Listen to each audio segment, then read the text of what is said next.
And I really am exceedingly delighted to have this 1996 MGF here in the Project Nigel yard for me to have a test drive in. I probably looked a little bit too excited by that, but I do love this little car. So this is a 1996 MGF pre-facelift with a 1.8 120 brake horsepower engine. And I suspect 120 brake horsepower will be more than enough for this little car. In fact, I would have thought the 1.6 110 brake horsepower would have been plentiful as well, because it's not going to weigh a massive amount, is it? And then I find out that it's not got 120, but it's actually been slightly remapped. Just look at the thing. It really is the cutest little sports car imaginable.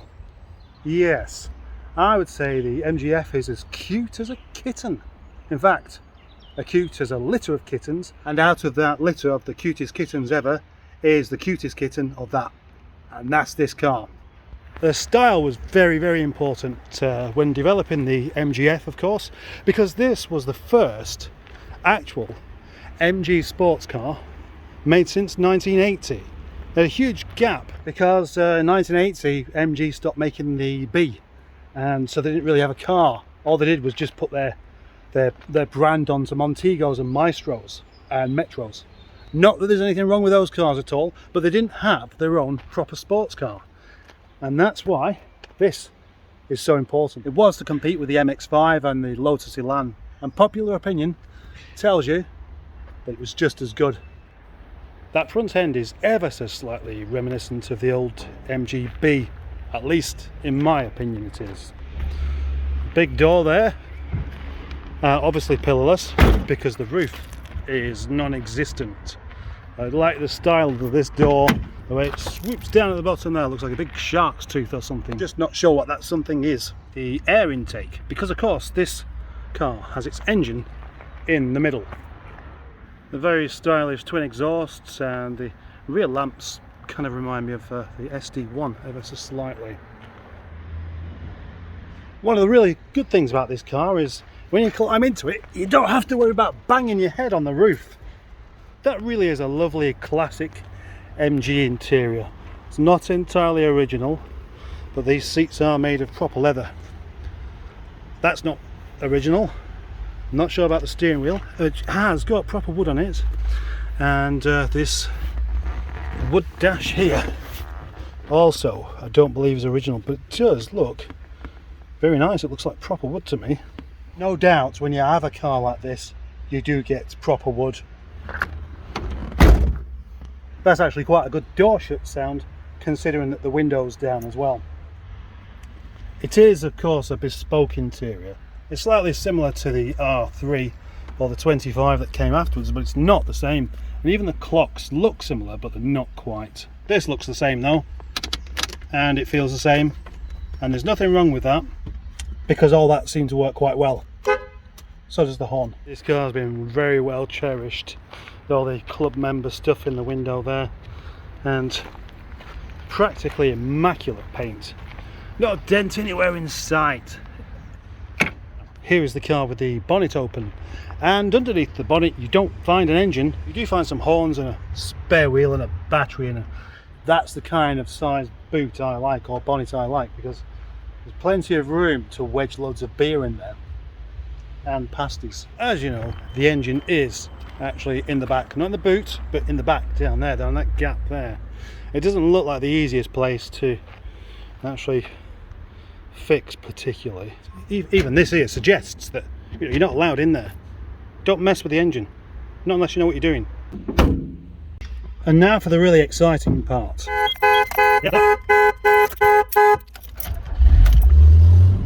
So, no roof means the old wind in your hair feel, and I've got loads of hair. Yeah, what a real noise that was. One of the wonderful things about having an open top car is being able to see all around you. The visibility is just fantastic, and because it's an MGF, I'm sure people are friendlier towards you. I just had a man let me out of a junction then, and he was driving a Volvo. Put my foot down a little bit, see how it goes. And oh, there we go, that's quite nice.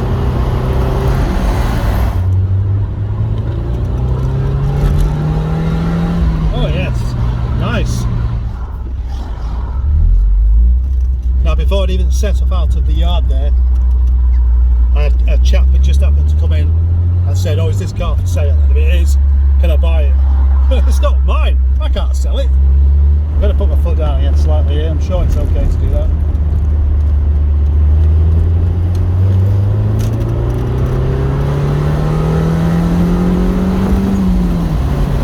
That's nice, lovely, lovely, lovely. As boring as it may be, but actually to have part of your test drive sat in traffic does make sense, because for most people the majority of your driving does involve being sat in traffic anyway, so as long as you're happy sat in traffic, you're more likely to like the car than what we would be if you only like it when you're not sat in traffic. More of my twisted logic there. Thank you. Oh yeah, so yeah, basically the seats are nice and comfortable. It's quite a nice place to sit. It's very enclosed, even with all this space above my head.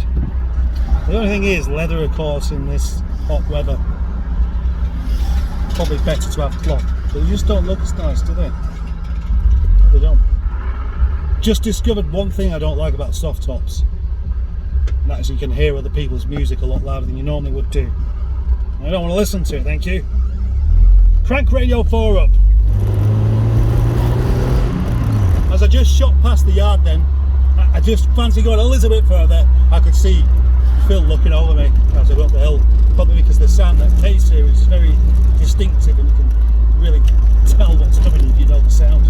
Nice, nice, nice, nice handling. The car handles very, very nicely, as you would expect it to do, and the steering is very precise. The car rides rather slightly bouncy actually, because the suspension's well, I wouldn't say it was that stiff, but it's a hydrogas suspension. 2 Metro subframes banged together underneath the thing to make it work. It's a strange idea, but it does work. That's why it handles so well. This car is one of those that I could just waffle on about all day. I could wax lyrical, as some may say, if only I could spit my words out properly without stumbling everywhere. The gearbox, just like in my 25, sure it is an R65. Although it's 1.8, it might not be. So I need to find that out. In conclusion, with this car, you know what's coming. Of course I like it, I love it, I think it's fantastic. It drives just as I want it to do, it steers just as I want it to do, the gear changes are just as I'd like them to be. It has the combination of being a classic or a retro car, a sports car, and being modern enough for it to be something you can live with every day. You can guarantee this will work as well as anything else. It's got a decent K-Series engine, looked after. You can't get much better than that. And you can't get a better engine suited to one of these either. That's why I guess you find them in the Lotus Elise. Turn that noise down. Come on. I'm trying to concentrate here on what I'm going to say next. Many people may call the MGF a hairdresser's car, like they did with the MX-5, and I never really understand that, because if you're a hairdresser you want tidy hair, and you're never going to have tidy hair when it's exposed to the elements like this, are you? It just gets, well, it gets blown about all over the place. What a silly notion. This car wouldn't make a very good family car because there are only 2 seats, and for people like me who have 2 children, it means that you can only take one of them with you, and that means you've got to decide which one you like best. Other than that though, I think this may well be my perfect car, because from every angle it just looks perfect. The styling's absolutely wonderful. It's so cute and stylish and happy and friendly. You just can't go, I just can't think of anything wrong with it. The way it drives, the seating position, the way it steers and changes gear, everything is just right. I'm not getting any money for doing this review, but I did get some beer and pies. But that's not actually why I like it so much. it is the combination of modern and classic all at the same time, all of the best of both bits. The classic looks, the modern technology, and modern enough to make it reliable.